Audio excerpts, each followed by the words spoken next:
of Oxfam, Winnie Byanyima, who, going into the World Economic Forum in Davos, Oxfam said that the richest 1% owned more wealth than half of humanity.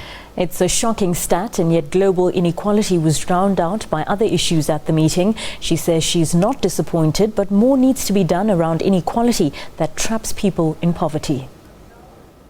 Let's take the case of South Africa. You know, South Africa in 1993 had the top 10% owning 36 billion, an income of 36 billion. The bottom 10% was earning 1 billion. Okay? Now, 17 years later, in 2011, the top 10% had increased their income from 36 billion to 63 billion. That's an increase of about 64%. You know what? The bottom 10% in 2011 was still at 1 billion, static, no increase. So you can see that, and this top 10% are mostly white people, wealthy people. So you see that even after apartheid, that wealth is still being captured by a few at the top, and the majority at the bottom are still there at the bottom, income's not changing. So it's so important that we act and we know what works. It's not inevitable. It's just that rules of the economy have been rigged in favor of the top, and unless we untie and change those rules, this kind of inequality will continue and these problems will remain.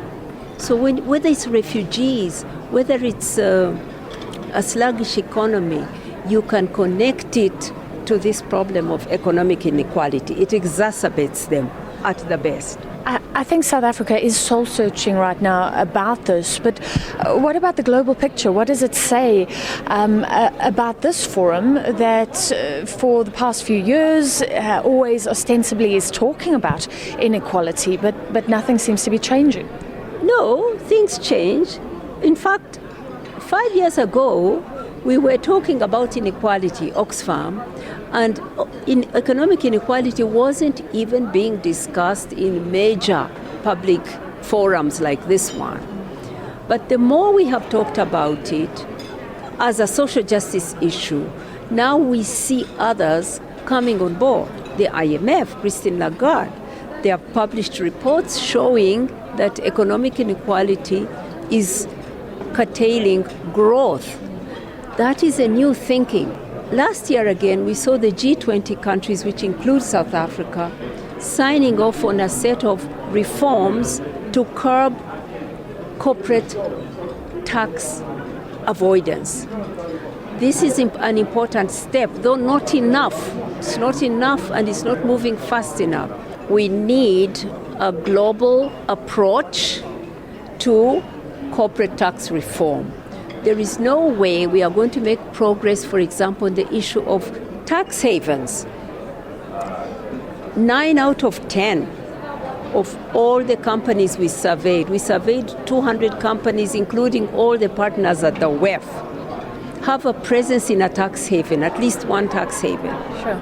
$7.6 trillion of individual wealthy people's money is hidden in tax havens untaxed. So Oxfam is calling on the political leaders here to get out of this cozy bed they are in with business and do the proper regulation and come together and agree on a global approach. Well, the World Economic Forum at Davos is now over, and one of the big talking points was the state of the global economy.